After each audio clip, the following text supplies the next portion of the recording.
Hello everyone and welcome to Beyond the Grid.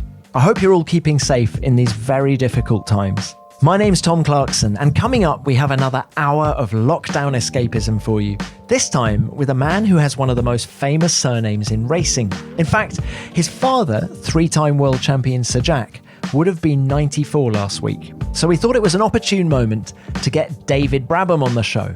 David was only 5 years old when Jack retired from Formula One at the end of 1970. The family then returned to Wagga Wagga in Australia, and David spent his early years working on the family farm with his father.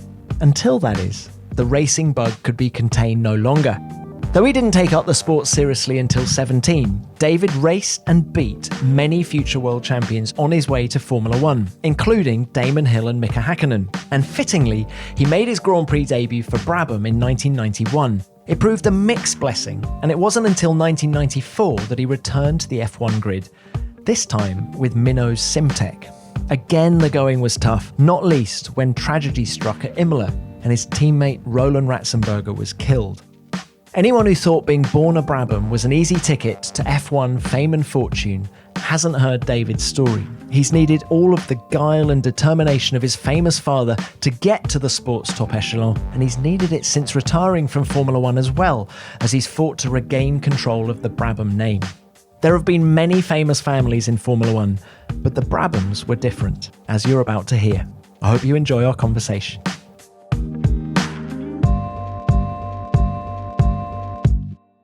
David, great to have you on the show. Can we start by going back to the beginning, to where the Brabham journey began in motor racing with your father, Jack, three-time world champion? How do you remember your dad? Hi, Tom. How do I remember? What do you want me to answer? Do you want me to answer about his career, or you want to be talking about my father? When I say to you, two quite different. Well, I think we'll cover both. I mean, what about him as a dad? Yeah, I mean, he was a dad. When I grew up as a kid, he just retired when I was 5. So I never really saw him racing his Grand Prix era. I think it was my mum told me I was at the South African Grand Prix. Actually, he won that in 1970, and I was playing in the pool with Damon Hill and his sisters. So, kind of went to a Grand Prix, but I didn't. And then we moved to Australia in Sydney, and so growing up there with quite a famous father was quite a daunting kind of experience in a way, because everybody would look at him, everyone would come up for an autograph. He was always on TV, and although I didn't see him race, he was still very famous after that. So that was my sort of memories of Jack, not just him as a father, but the kind of impact that he had in Australia at that time.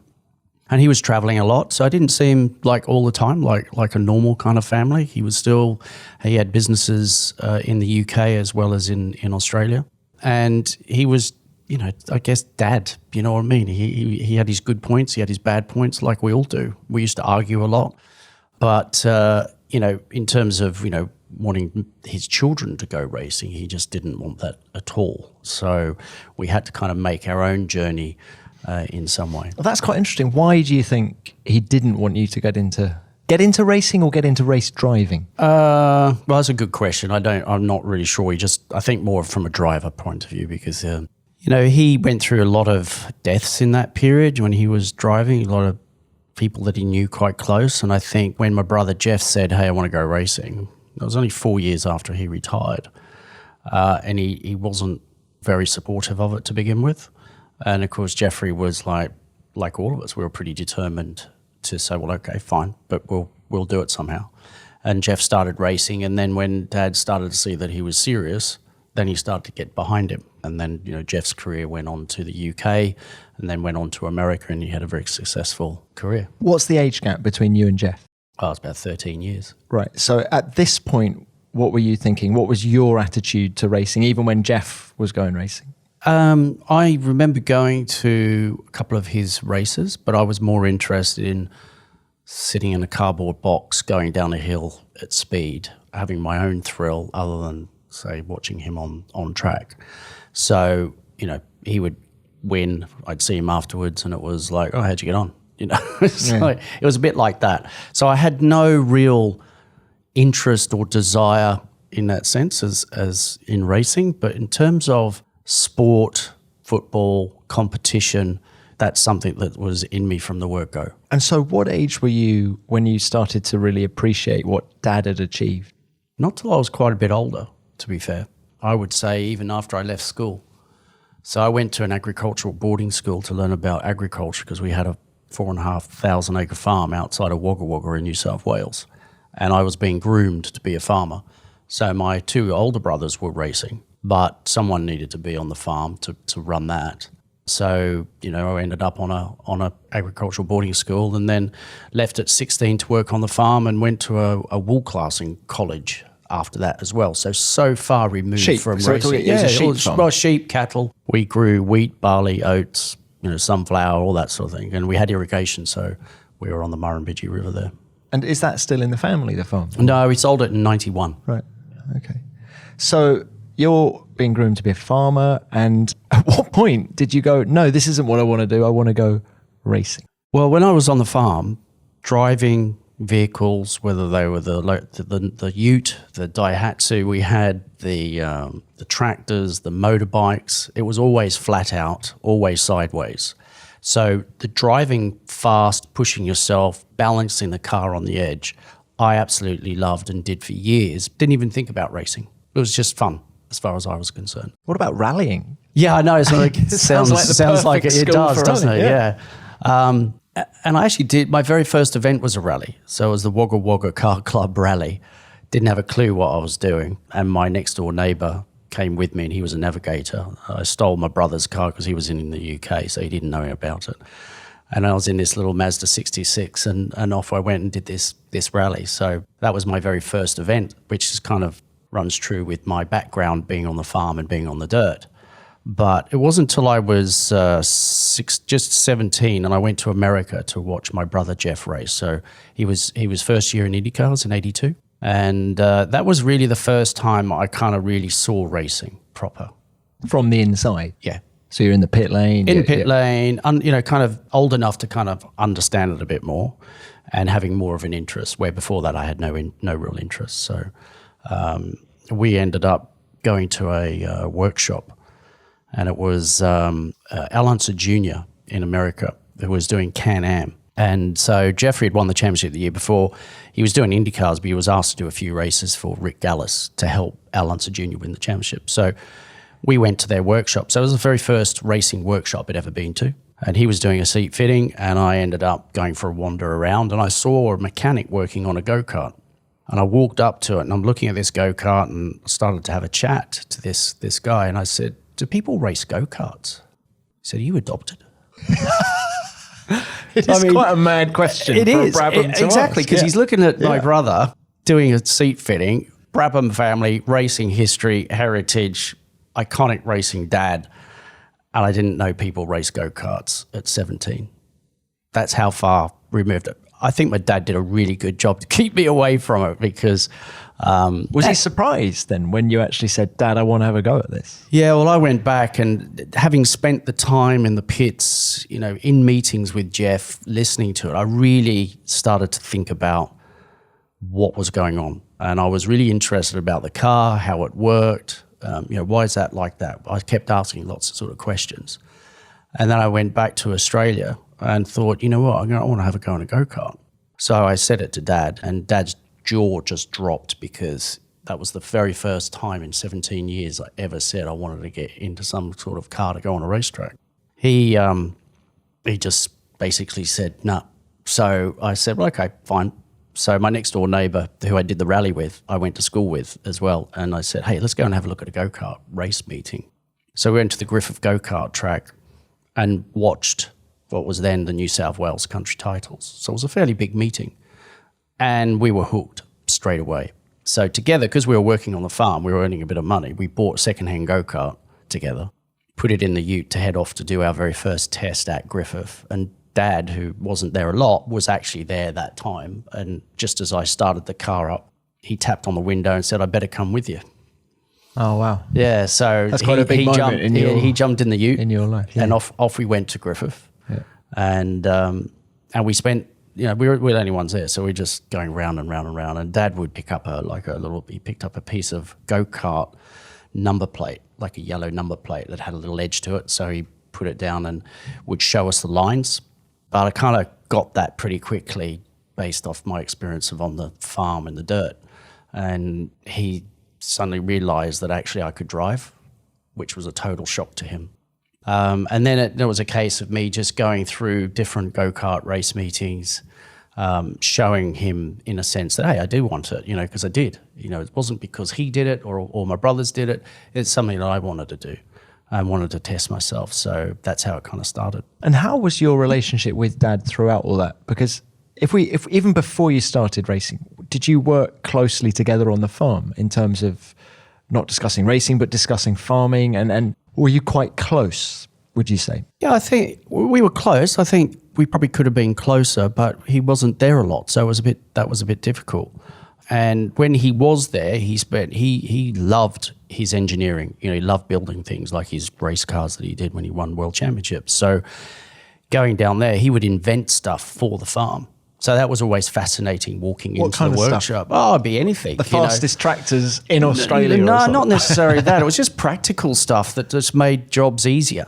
And, be building sort of stuff for when you put the grain into the big silos, made a different box with a different auger. And, it was all good. But I would then go off with the farmhand, and then we would go off and do the work on the farm.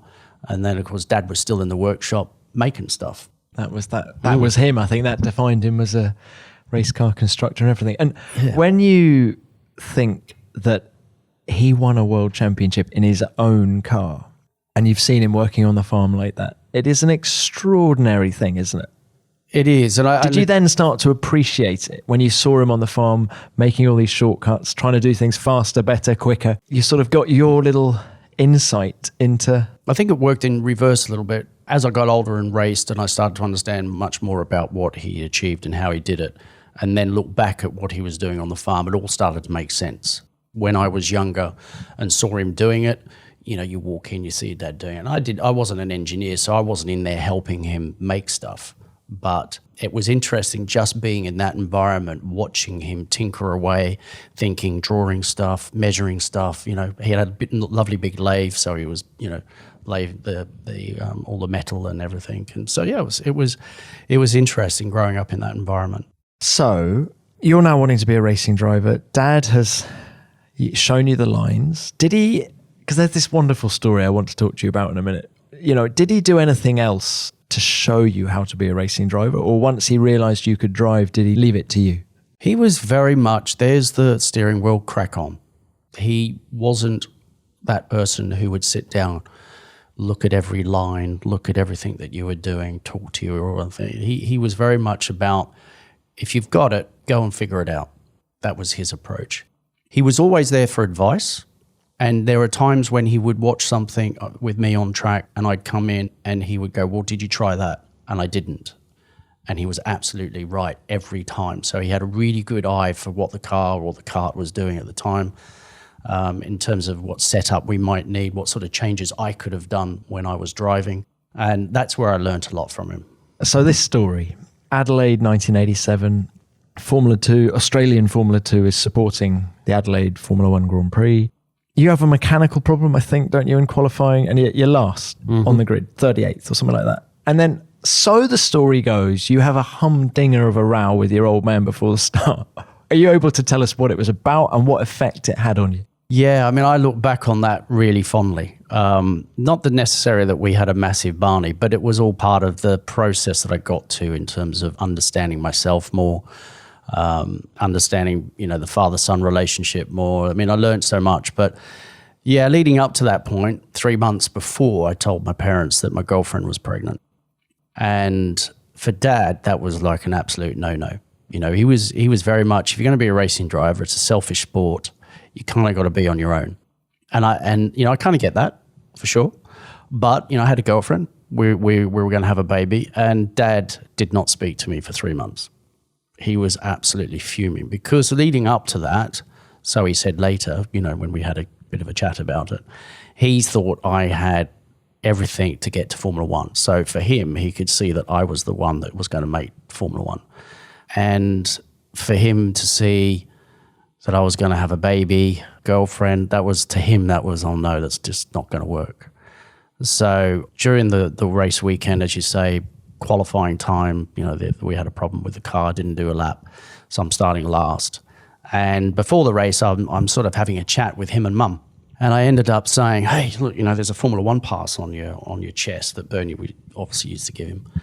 And I said, oh, you better get me one of those soon because I'm going to be in Formula One. And he just said, the days of you ever getting to Formula One are finished. And he was like absolutely deadpan, no joking, straight at me. You can imagine what I said to him.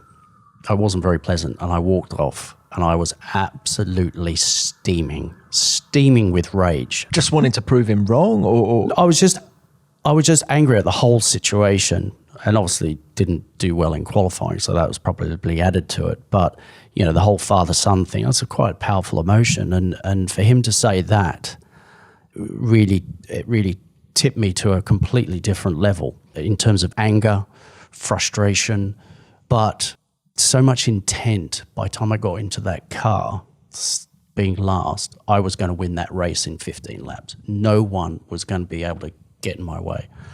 And I had a different attitude. Everything was increased, and I took off, and I was 17th by lap 1. I was literally dive bombing everyone, just going in and out, taking every advantage I could find. Not one mistake, not one contact, but how quickly I went through that field, I was driving at a completely different level that I'd ever driven before. And so with a lap to go, I get in the lead and I win the race. And I didn't know at the time, but he was watching on the pit lane with a mate of mine. And my mate said, Dad was sort of timing the leaders, looking at the gap just getting less and less. So then he wanders in the pit garage, grabs Ken Tyrrell and Jackie Stewart, brings them in, up to the pit wall and said, hey, watch this. So, it was probably 10 laps to go at that point, and I'm absolutely flying. I'm catching them so quickly. And then, of course, I won the race. And I think that was a turning point for me because I realized then actually the kind of mood you're in really alters how you drive. And that carried on all the way through my career. So I was very aware of the kind of mood I had to be in to activate that extra level. So the sports... So it was a gift. It was a gift for me. The row with Dad? Yeah, absolutely. But the sports psychologists listening to this will be fascinated to know how you were able to channel that anger into a sort of positive force. Yeah, no, absolutely. Because I could have easily made a mistake because I would have been... You could easily have just charged into the back of the guys at turn 1 and... I think every emotion has a different frequency in a sense in your body, and every thought changes the way you perceive things. So for me, having the anger to begin with, and I turn that into just pure intent, determination. I was never going to give up.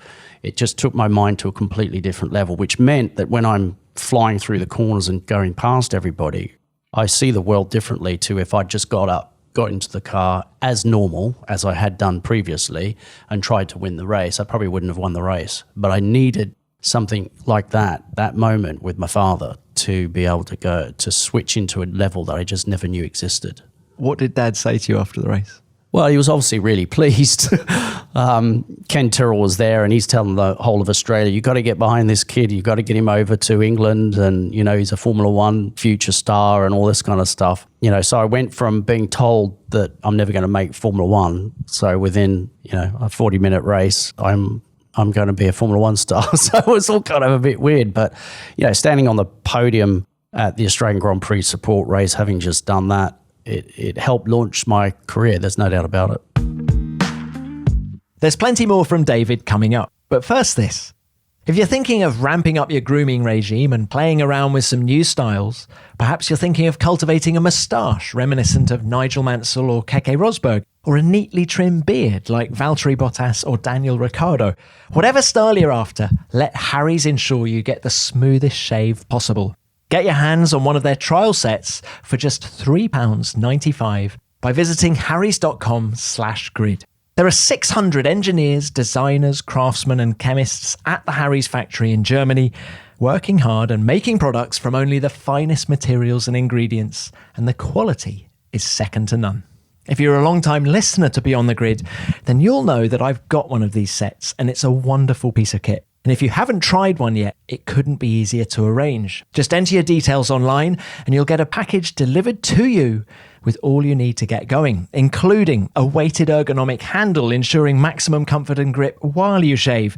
It really does make all the difference. 5 precision engineered blades with a lubricating strip and a trimmer blade. And you'll also get a rich lathering shave gel to keep your skin in top-notch condition and a handy little travel blade cover to protect your kit. So get started shaving with Harry's by claiming your trial set for just £3.95 and support our podcast and get your trial set delivered to you, including a razor handle, 5-blade cartridge, foaming shave gel and a travel blade cover by going to harrys.com/grid. Right now, that's harrys.com/grid. Let's get back to David. And what about the Brabham name? Was that a help or a hindrance? I think it's been a bit of both. Yeah, I mean, there's an expectation, particularly when I first started, and it takes a while for you to establish yourself as or for me as David Brabham, not that's Jack's son, David. That took a while, and it takes a bit of time and maturity to learn how to deal with both sides of the positives and the negatives. And did Australia get behind you? Was there any money coming out of Australia to support you, particularly in the early years? No, there wasn't. The only way I got to England really was Camel cigarettes were doing a sort of sponsoring lots of drivers, and they were sons of famous racing drivers, basically. So myself, Justin Bell were teammates in Derek Bell Racing with a Camel sponsor. You had Paul Stewart, you had Damon Hill. So they were sponsoring drivers, giving them a free drive, basically. So that was my ticket to the UK to start racing over there. Because I didn't know how long it was going to last. And it wasn't a particularly good start to the season. I was used to driving Formula Atlantic cars and Formula 2 cars, and then going to Vauxhall Lotus was like 2 steps down to what I was used to. The team was new. It wasn't a great situation, and my motivation dived.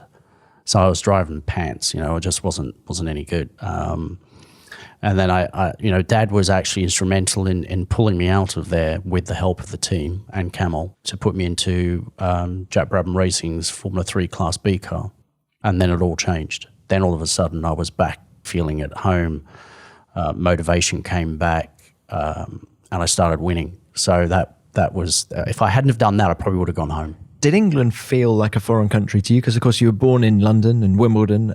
I assume there were lots of family, friends in London for you to stay with, or did you get homesick? Did you get homesick? Because, I mean, people like Mark Webber talk about how hard it was in the early years for him. Did you find it as difficult? No, I don't think I did. I just went over there with an attitude of, right, this is my next step. Don't know how long it's going to be. I'll put everything into it. I missed the farm because obviously I spent quite a lot of time on the farm and I love the outback. And obviously my family were there, but Dad would travel as well. He'd come over to the UK and watch the racing. So I always had some family around me. So it wasn't that bad. I don't ever remember being really homesick and wanting to go back because I'm homesick. I was there racing. I was just happy to be there racing. And how easy to replicate that mood you were in that F2 race at Adelaide in 87? Was that the sort of the blueprint for you going forward? Before every race, you were trying to get yourself into that same mindset? Yeah, I think there's a great saying, if you want to know your future, look in the mirror. Look at yourself. Who are you? What are you thinking? How much do you want it? What mood are you in? And like I said, in 1987, that was a turning point for me because I got into a completely different mood in the car than I had done before. So I was seeing the world very differently. I was behaving and thinking differently, or what I could even believe in, what I could achieve. So when I got into Formula 3 and all of a sudden felt empowered again, I won 5 out of the 7 Formula 3 Class B races, and then I won the Formula 3 Championship the next year and the World Cup in Macau. So, I had a really good run, and I think for me to have that run goes back to 87, as well as all the other experiences that I had.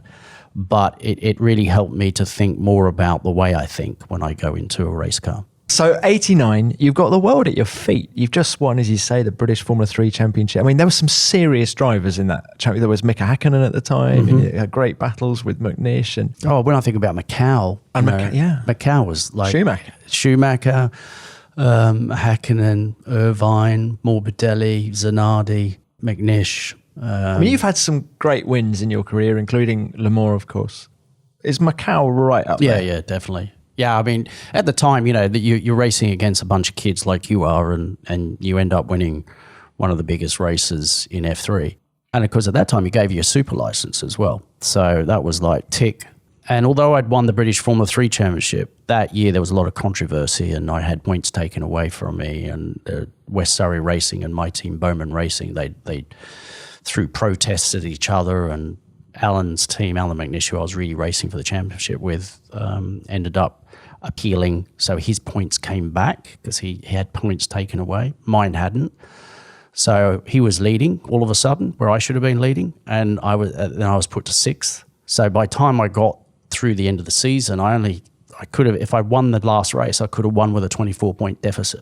So I had a really strong half of the season. And again, I learned a lot, again, the mental side of the game. I was able to bring some of what I'd learned before into that last half of the season to take myself to another level. I had more poles, more wins, and I nearly won the championship, like I said, with a 24-point deficit. But so what was on the cards at the end of 89? You were the most talked about young driver outside of Formula One. What was being discussed at the end of 89? I did a test with Eddie Jordan in Formula 3000 because that was the next natural step. And I did the test and the test didn't go that well. Where was it? It was at Silverstone. It was half wet, half dry. I was on slicks and the thing just rotated out of the corner, out of the last corner, and ended up going over a curb and then, it didn't hit anything other than the curb and then drove round into the pits. And there was a big hole in the tub, so I couldn't test. Their other car that was running was being run by Paul Tracy. So he was there testing at the same time. And then Middlebridge, who were running then, contacted me to say, look, come and do a test. So I did a test with them. That went a lot better. And ended up signing for Middlebridge with Damon Hill as my teammate to do the Formula 3000 season. In 1990? In 1990, yeah. And what contact? Had there been any contact from any Formula One teams at that point? No, because back then, the average age was quite high in terms of Formula One, so they always wanted drivers with experience. In today's world, it's a bit different, but back then, no, there was no real contact from Formula One. So, how did the Formula One opportunity in 1990 come up then? Well, I'd done some tests with Middlebridge, and that went quite well. And we were getting ready to test. I think it was we had the new cars, the new Lolas, and we were about to test the next day. And I was at the factory and all getting excited. And then I was pulled into the office and they said, just to let you know, we're cancelling actually, no, let me go back. All this stuff's coming back now. Cool.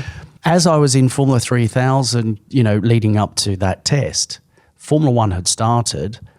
Middlebridge had bought Brabham Formula One team. So they were going off to Phoenix to do the race. They arrived at Phoenix, and the week of Phoenix, they rang me and said, how would you like to drive the Brabham Formula One car? At the season opening? At the season opener. And I said, no thanks. Big call from you?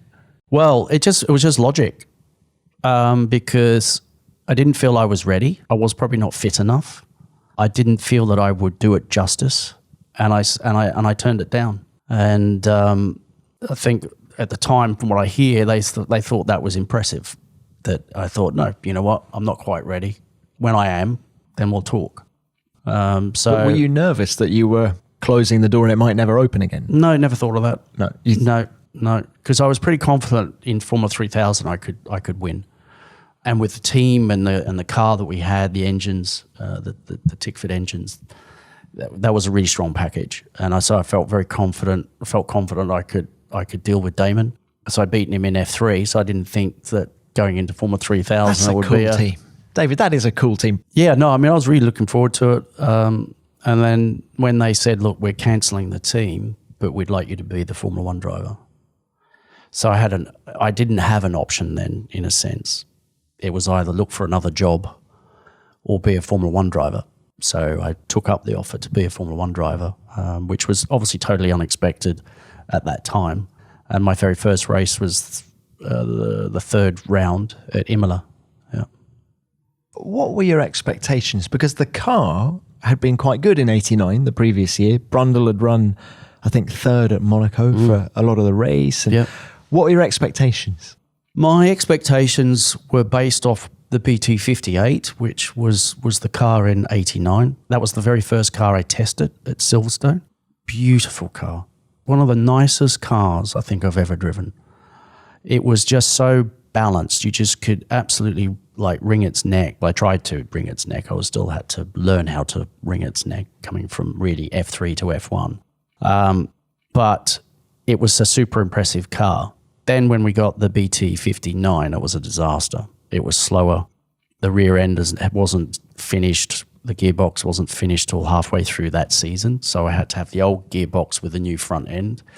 And it was a real mismatch. And the team ran out of money very quickly. So it didn't reach expectations from a team point of view. So it was very, very challenging, put it that way. So having had this sort of nice rise to Formula One, I hit Formula One with Brabham, and it was a bit of a challenge, a bit of a disaster in that sense. What about the emotional side, being, another next generation Brabham in Formula One? Your first race that you qualified for was Monaco, where the old man had won in, was it 1959? Yeah. And did you get caught up in the emotion of it all, or just did you not have time? Did you not allow yourself? No, I think I did, for sure. I mean, obviously when the announcement was done and Dad was there and we're at the Brabham factory and we had the BT19 that he won the championship in 66, the only car that, driver with the name on the car that won the championship. And it was very kind of emotional because it was like, geez, I'm in F1. You know what it was? That wasn't planned to be. I thought it was going to take another 3-4 years before I got to Formula One. And my very first Formula One deal is with Brabham. So yeah, it was very, very special. And I think probably it went to your head a little bit.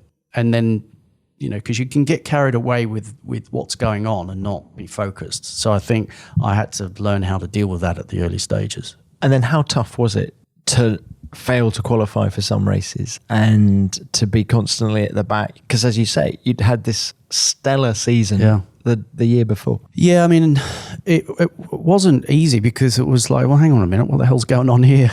And also the time, the politics within the team, half the people wanted me, half the team didn't. I wasn't experienced enough for those people, and I totally get that. I wasn't. I was a rookie in a sense, but they wanted. They had Martin Brundle and Stefano Modena. Martin had left. All of a sudden, they've got a rookie in the team, and back then it wasn't done a lot like that. Like it is today. And you didn't have simulators and get yourself up to speed and do all this testing kind of thing. But there was no money, no testing, no development. Stefano would get the priority in terms of parts, and then I'd have his parts after him. So I never got fair game in that sense. I just tried to do the best I could, and not qualifying for races. I think the first one was Imola that I failed to qualify. Brand new car. 2 of the practice sessions, each time I went out of the pits, the car stopped.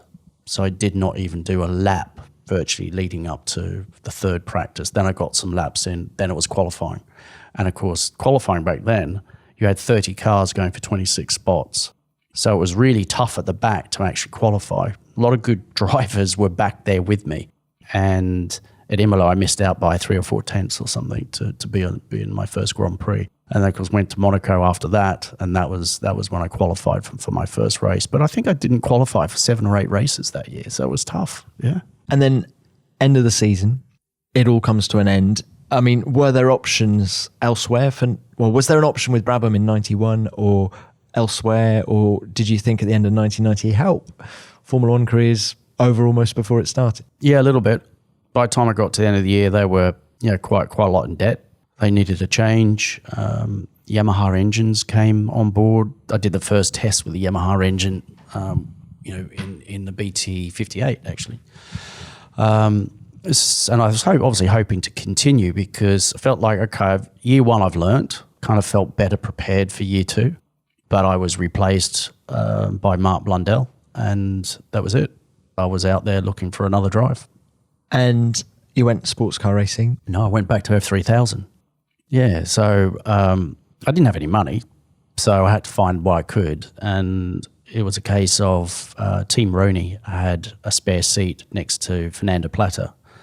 And Fernando was one of my teammates. When I was in Class A, he was in Class B with Bowman, so we knew each other. And he obviously brought some money to the team, but they needed someone with experience to help him and do well. And we had a Rolt that year, which wasn't that competitive. So I did 4 races with them. And then I did the Intercontinental Challenge with the XJR 15s.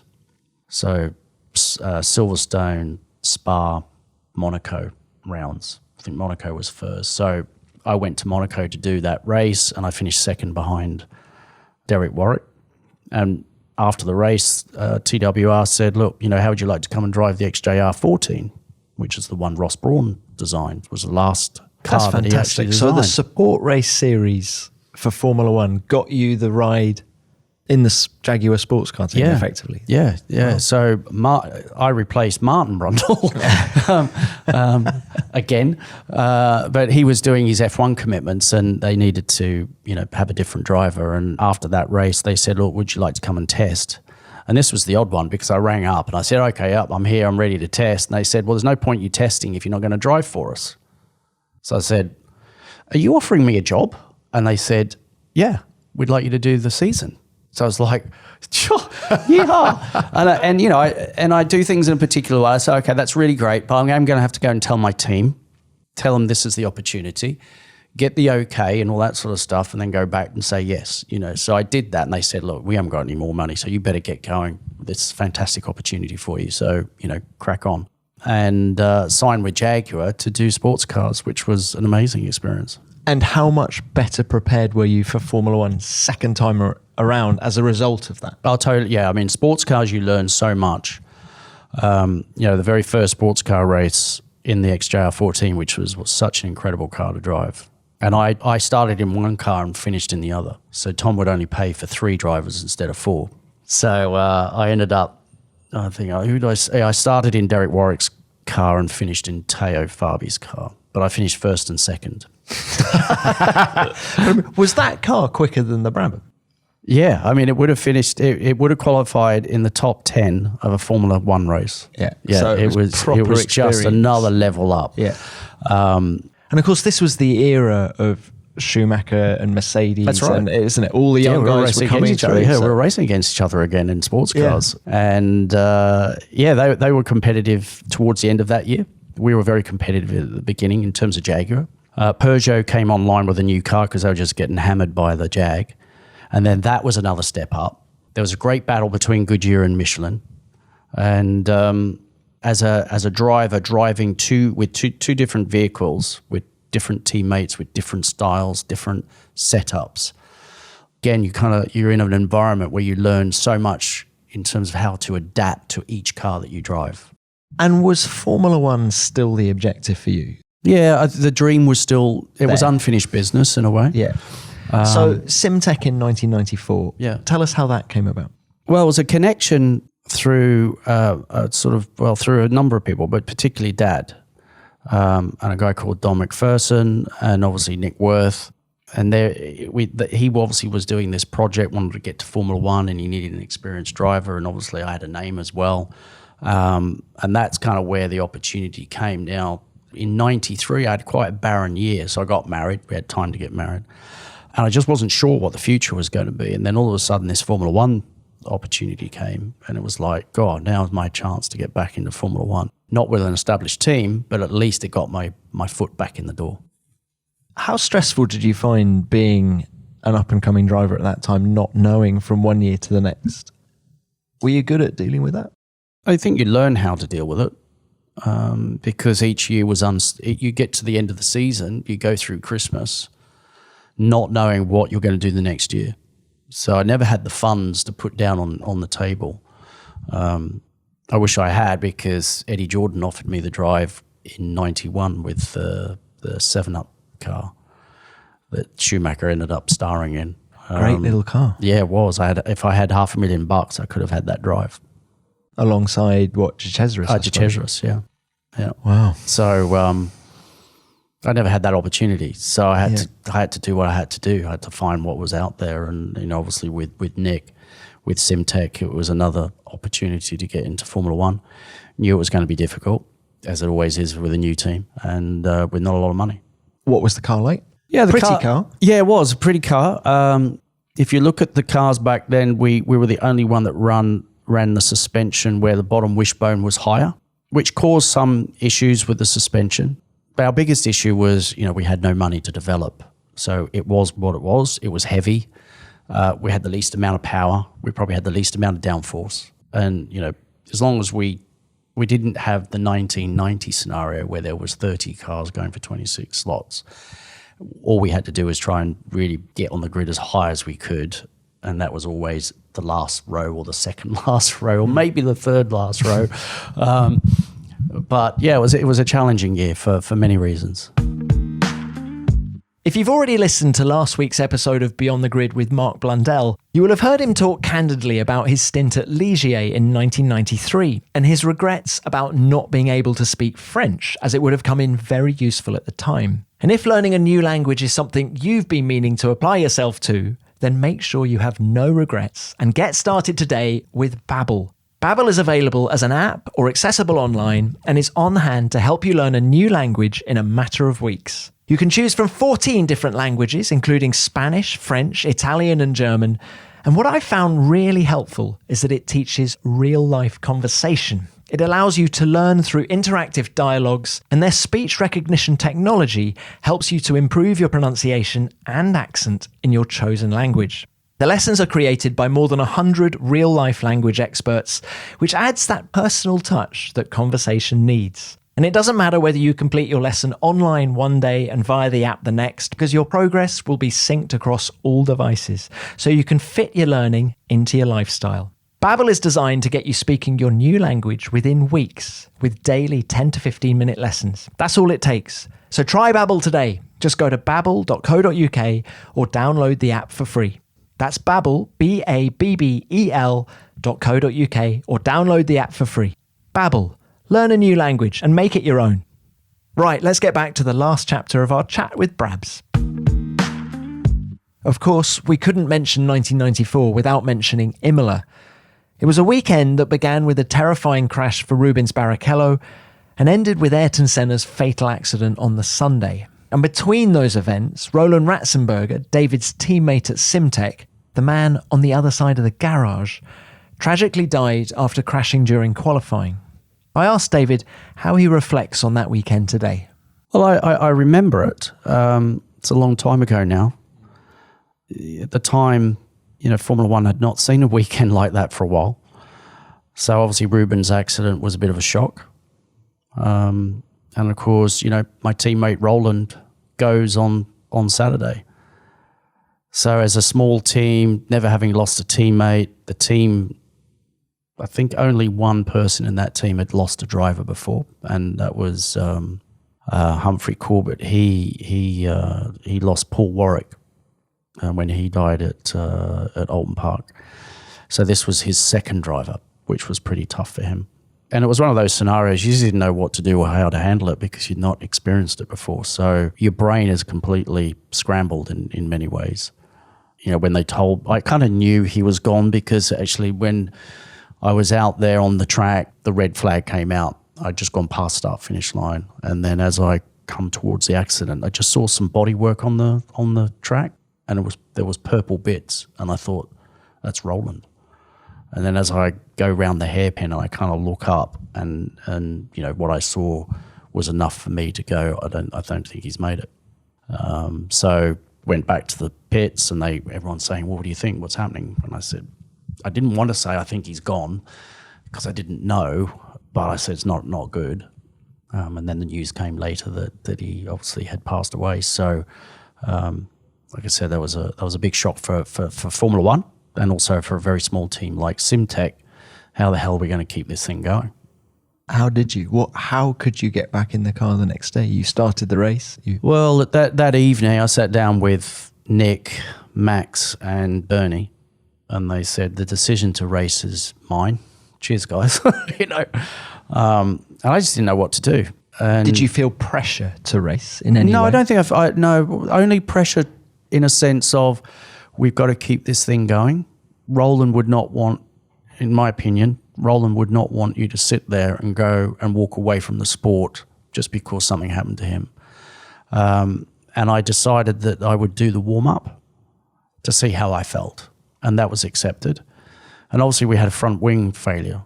So the team had to convince me that there was a fix for it. And when I got to the next day, I don't think I slept much that night. Got there on race day, went and did the warm-up.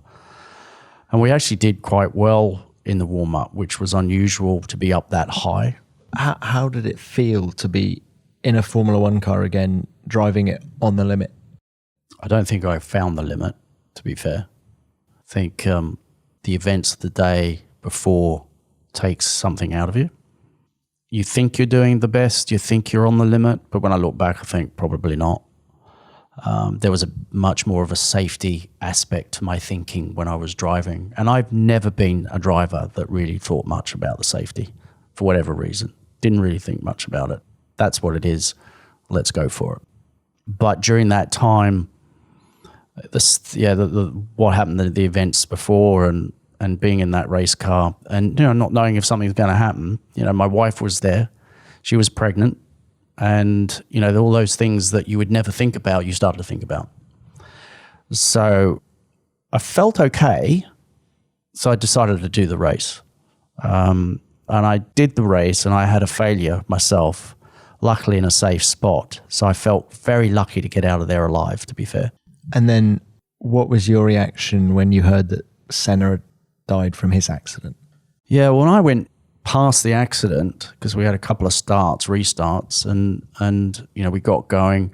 And as I came round that corner, I could see dust and a car kind of stopping. And I thought it was a Tyrrell. I didn't even think it was Senna. I didn't know that till we all stopped on the grid, got out, and then people were starting to say, it was Senna. But I had no idea, what the accident was like or what was going on. News filtered on a bit later, but obviously we started the race and off we went again. But actually, I think it was confirmed when I actually got home. So I didn't know till I got home that Ayrton had gone. And that, again, was another shock. And because you're just numb. You're totally numb about the whole weekend. 2 drivers have gone, one's your teammate. So many emotions going on. And I remember crying. I remember sitting there and just crying. Because the emotions just... On the grid? Or No, at home. At home, right. Yeah, I kind of had that attitude of when I decided to race, I raced not for me, I raced for the team. We have to keep this thing going. So you kind of mentally go into a different place all the way through the weekend. You get home, you turn on the TV. It was teletext, actually. Put teletext on, see what's going on. Senna's died. And I just started crying. So, all the emotions of that weekend just caught up with me, and the thing that triggered it was watching the news to where Ayrton had gone. And of course, Roland's funeral, Senna's funeral got so much publicity. Ratzenberger's less so. Yeah. Can you just describe the scene for us? What was? Obviously, when someone like Ayrton Senna goes, it's big news, and it overshadowed what happened the day before. There's no doubt about it. But that's just how life is. At the funeral, obviously it was very sad. Roland's family were there. There's still Formula One people there, obviously, come to pay their respects. I flew over there with Max in the jet. We landed. Max Mosley. Yeah, Max Mosley and Nick Worth. And, for Nick as well, he's lost a driver. And it was a very sad moment. There's no doubt about it. It was difficult to pick ourselves up, get back in the car and be on the limit again. I think it took 3 or 4 races before I felt comfortable at doing that again. And what kind of a guy was Roland? How well did you know him? Because it was, of course, only race 3 of the season. Yeah, obviously I knew of Roland and met him in Japan, and it wasn't until he was my teammate I started to get to know him. So I was down in Monaco, he was in Monaco, we trained together, start developing that relationship that you would have with 2 teammates. And we started to, really gel. And he was a very driven individual. He was older than I was, so he came into Formula One. I can't remember what age he was. He must have been early 30s or something. And this was his big chance because he'd been trying to get to Formula One, couldn't get there, did lots of sports car stuff, raced in Japan, and then got this. Actually, found some money and to go racing. So it was great to have him on board, and you could tell he was a quick driver. Even now, all these years later, do you get emotional just thinking about that weekend now? No, I don't think so. I think it's time's passed, and my view is that things happen for a reason. Everybody who were involved in that had a particular experience that was relevant to them at the time, where you grow as an individual. So for me, I grew as an individual having had that experience as well as everybody else for their own reasons. So I just see it part of life. And was your dad able to offer some support? Because of course, he'd been through what you'd gone through then many times. Yeah, I mean, or did he just leave you to sort? No, he Mum and Dad were quite supportive. Although I'd say, when I think back, Mum, who'd gone through so many deaths at that time, virtually said, "Look, son, it's racing. You've just got to crack on."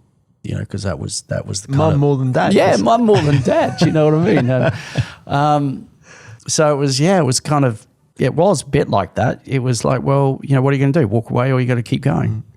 And I was, very driven to get back in the car and keep that show going. It wasn't easy for the team because we had very little money, and we didn't know if we were going to make the next race or the next race or the next race. So we got through the season, and I grew a lot as a person throughout that whole season. It was different experiences than what I've had before, and it made me a better person, a better driver moving forward. You say it took you a couple of races, you think, to find the limit again, but your best result of the season came just 2 races later in Spain. 10th. Did it? I can't remember that. 10th. 10th, was I? Yeah. I could have got a point, but I didn't. I was still top 6 then. Yeah, it was.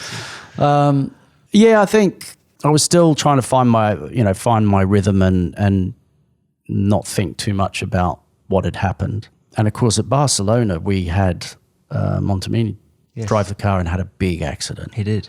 Coming out of the final turn, yeah, last corner. And he was going around and round and round. We were watching his times. His times started to drop quite a lot. And his neck was falling off because he wasn't used to the G-forces. And the team said, look, come in. No, I'm going to do one more lap. Boom, straight in the wall because his head went and he lost sight of where he was going. And ripped the front of the car off and see this thing spinning around like this. And of course, I remember Nick's knees just went to jelly and he literally collapsed because he thought, no, not again, as we all were.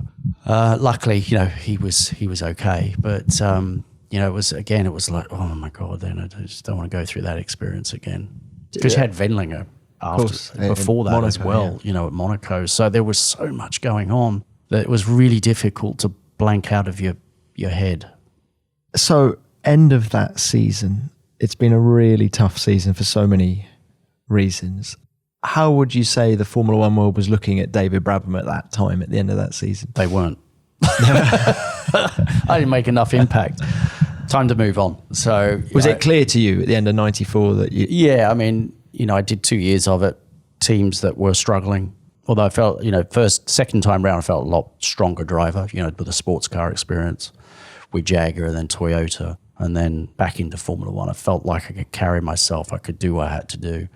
I had lots of teammates. I think I got out-qualified once.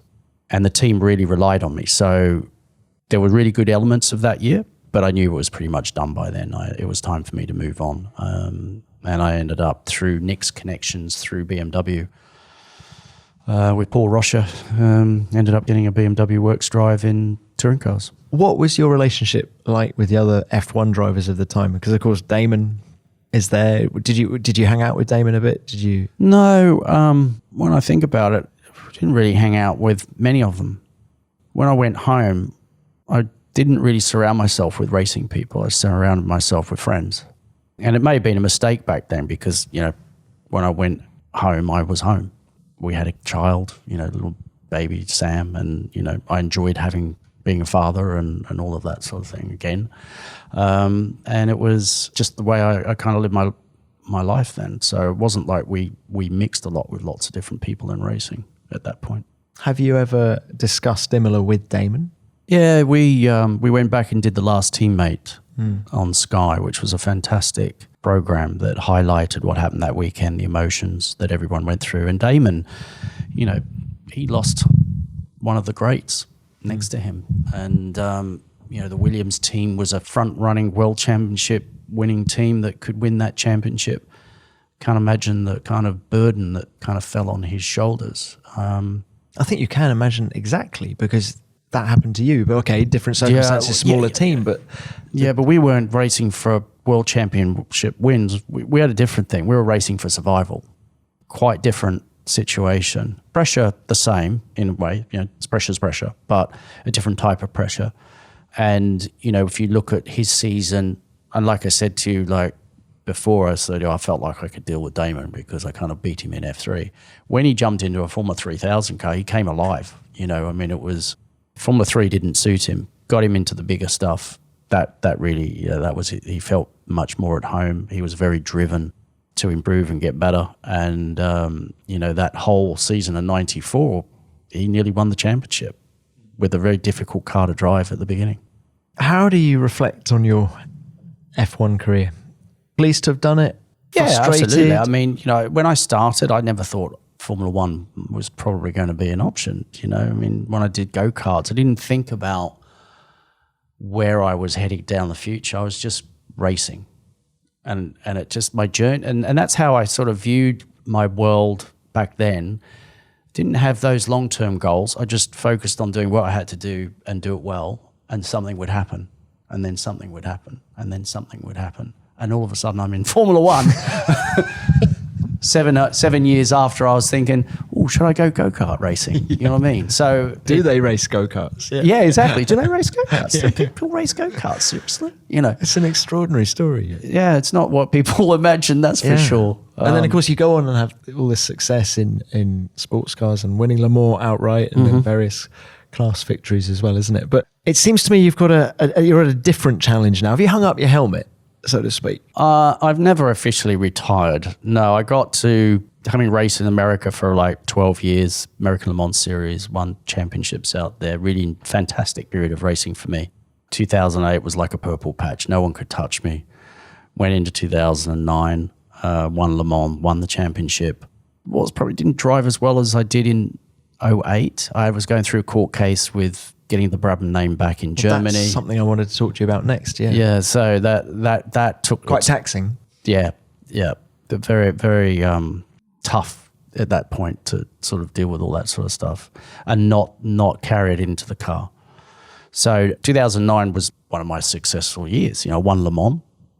It was the third year on the top spot of Le Mans with GT1 2 years before with Aston Martin, and then obviously with 2009 with Peugeot, winning the American Le Mans Championship, and life was good, but I could also feel the flame starting to go out as well, because I was starting to think about the future. I was in this court case with the Brabham name. I wanted to do something with it. I didn't know what, but I'd been working on that for 7 years. And then in the 7th year, I kind of put racing to one side. Why the hunger to get the Brabham name back? Well, I remember sort of who owned it. Can you just give us a bit of background as well? I thought we owned it because of course Bernie Ecclestone buys it in the early 70s. That's correct. Yep, and has a lot of success with it. Did you ever talk to your dad about the success Bernie had and the world championships in 81 and 83? Did your dad get any pleasure from that? Someone else? Oh, yeah, definitely. Yeah, I mean, he started Brabham with Ron Turonak back in 1961, 62. Was the biggest racing car manufacturer in the world in the 60s. Won the Formula One World Championship in his own car. No one's ever done that. Retired at 44, nearly winning the championship again. And then to see how successful the team went on in Bernie's hands, he was immensely proud of that continuing, that legacy continuing. We had many chats about that, and you could tell he had a pride about it, for sure. Was he supportive of you trying to get the Brabham name back? Yeah, I mean, the way it kind of started was, I was 40, still in my prime as a sports car driver, thinking, what the hell am I going to do when I'm 50? Because I didn't want to end up doing nothing. I wanted to work towards something. So when I did stop, I had something, and I didn't know what it was at the time. But then I thought, well, hang on a minute, we've got this iconic racing name, Brabham. It's one of the big names of the sport. We don't do anything with it. We should be able to do something. I didn't know what. And then, of course, looking into it, discovered that somebody in Germany, a guy called Michael Trick, had registered Brabham and Brabham Racing. So my applications for trademarks went in and got knocked back. And I was like, well, hang on, who the hell's this? It was a massive shock to me and Dad that someone had gone in there and registered our name, and then discovered that they were kind of pimping up BMW M5s, Brabham BT92, Brabham Racing, the legend returns. So if I was going to ever do something with the name, I better get it back. So I ended up taking them to court. Dad was going to come in with me, and then just before we were about to go, he pulled out. He was in a court case. I didn't really know much about it at the time, but he was in a court case in Australia, which was a bit nasty, so he didn't want another one on his hands. But at the time, it was a bit of a shock. Well, hang on, I thought we were going in this together. I'm going into the lion's den here, not really knowing what to do or how to do it. And it ended up being basically a 7-year process to get the name back. So it was pretty challenging. But you've got it. Yep. And fans of you and the Brabham name will be aware of the Brabham BT62, which is this, just quickly just describe what this beast of a car is. Well, I mean, when I got the name, I was like, what am I going to do? But I couldn't do it on my own. I needed partners, financial partners and expertise. And it took a while, but I eventually ended up in Adelaide, of all places, meeting a group down there called Fusion Capital, who had multiple businesses. And one of them was manufacturing, supplying components to Ford, Holden, Toyota. And of course, when they were pulling out down in Australia, the group needed to diversify and do something else and utilize that expertise. So they started to develop and build buses as a way of manufacturing. But they wanted a halo product, and a mutual contact got us together because I wanted to do something with the name. They wanted to do something with a high-end vehicle that suited what I wanted to do. Racing was part of that, as well as, eventually building road cars and so forth. So it looked like everything that I'd been looking for just came together while I was in Adelaide. We produced the Brabham BT62, which is the next chapter of the iconic Brabham story. And, we built a fantastic car.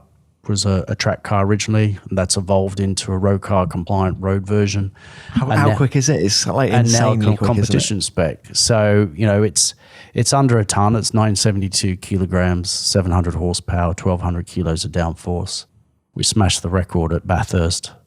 Everyone who jumps in is like blown away by the performance, the confidence, inspiring the feeling that you get. And it's the showpiece of what we can do. And how proud would your old man be, do you think?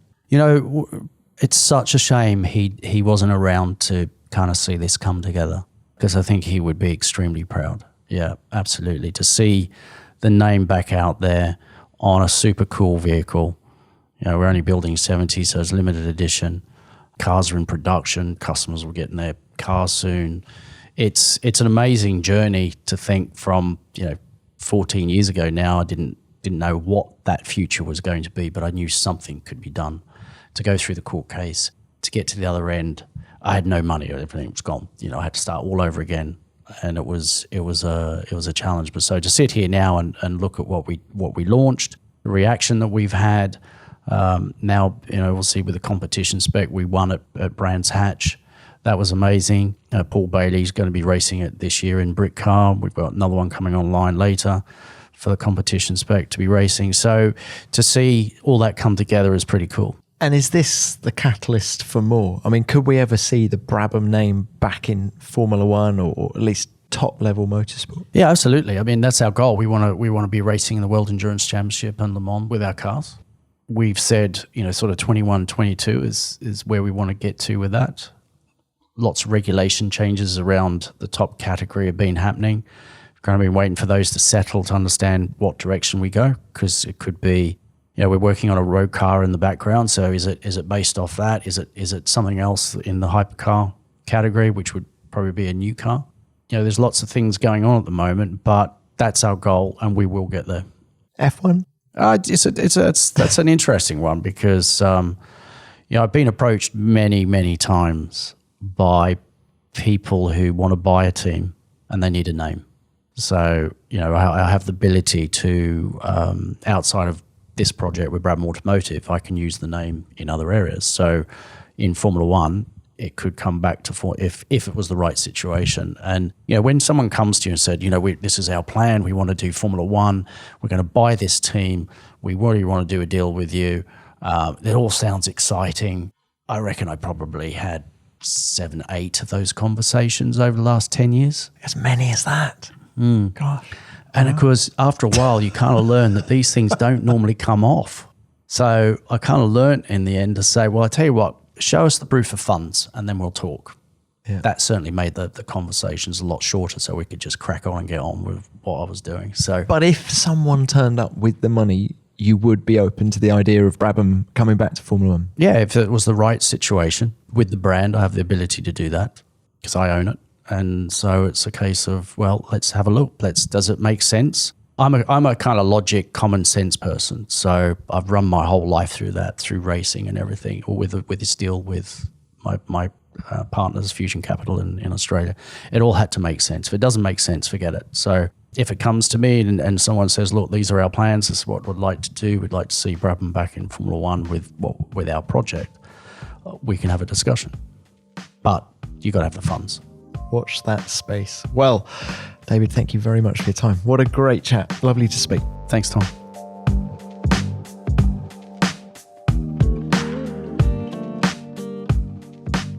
How much would you like to see the Brabham name back in Formula One? What a story that would be. And what a tale from David too. I loved his recollections of his father, particularly the impact of their row prior to that F2 race at Adelaide in 1987. I wonder if any other drivers would consider an argument with a relative to get them all fired up. And the way he kept going after Ratzenberger's accident at Imola is something of which he can be very proud. Just listening to him describe the situation gave me goosebumps. Thanks for your time, Brabs. It was great to catch up, and good luck with what comes next.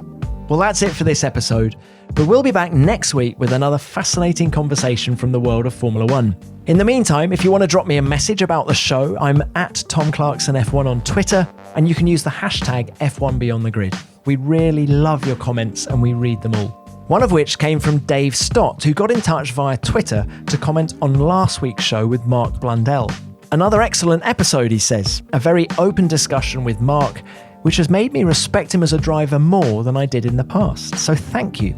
Thank you, Dave, for getting in touch. It's so thrilling to hear when one of these conversations has changed your opinion on a driver. There are so many fascinating characters in motorsport outside of the superstar names, and we're proud to shine a light on them.